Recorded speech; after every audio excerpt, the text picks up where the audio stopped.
మా తాతలు మిమ్మల్ని మొక్కారు, మా తండ్రులు మిమ్మల్ని మొక్కారు, మేము కూడా మిమ్మల్ని మొక్కుతామని అంటున్నారు. కోరుకోవాల్సింది అల్లా సుబ్హానహు తాలానే, మనం కోరుకోవాల్సింది అల్లా దగ్గరనే, మా కోరికలను తీర్చాల్సింది కూడా అల్లా సుబ్హానహు తాలానే. అల్లా తప్ప మాకు వేరే వాళ్ళు ఎవరు మాకేమి ఇవ్వలేరు.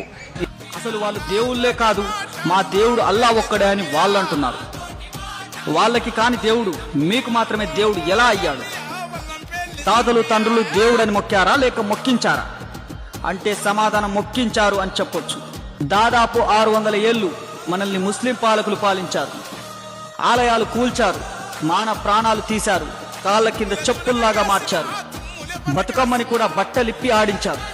వీటికి తోడు ఎక్కడో కర్బలాలో జరిగిన మరణాల సంతాపానికి కూడా హిందువులను వాడుకున్నారు. పీరీలను ఎత్తి ఊరేగింపు చేయించారు, డప్పులు కొట్టించారు, కాగడాలు పట్టించారు. ఈ సంతాప దినాల్లో హిందువులని కావలసిన ప్రతి పనిలో వాడుకున్నారు. ఈ పీరీలు మీకు దేవుళ్ళు మొక్కండి అని మొక్కించారు. అలా ఈ పీరీలు హిందువుల జీవితాల్లోకి, ఇళ్లల్లోకి వచ్చాయి. చివరికి పూనకాలు కూడా వచ్చాయి. డప్పు చప్పుడు, పీరీల చావిడిలో వచ్చే వాసన, అక్కడ వాళ్ళు ఉచ్చరించే మాటల వల్ల ఇవి మెదడుని, శరీరాన్ని అదుపు తప్పించి పూనకం అనే భావనలోకి తీసుకెళ్తాయి. ఈ పూనకాలు ఇవన్నీ నిజం కాదు. ఇప్పటికైనా జరిగింది తెలుసుకొని మారండి.